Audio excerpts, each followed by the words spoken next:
Hello and welcome back to another video, guys. In this video I am going to go through this fault code here.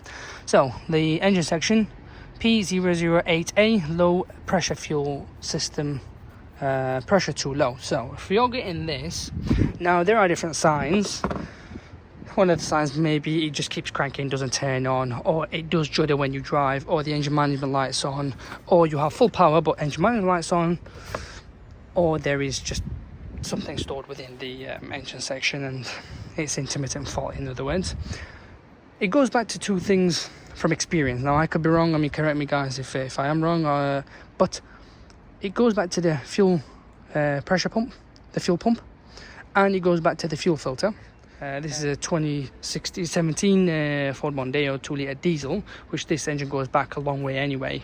Now if you're getting that fault, I would highly recommend changing the fuel pump, okay, which you've got one here, and then the fuel filter, obviously, which I would recommend as well, changing that first, checking to see if there is any, because sometimes the filter's not clean, it's got dirt in it or it's ripped and it's causing the car to do this basically. So I check the fuel filter first and then move on to the fuel pump itself. Yeah, like I said, the old one's fuel filter is around the back where the fuel tank is. However, these new ones are built here, so you'll have to remove these on a socket, I think.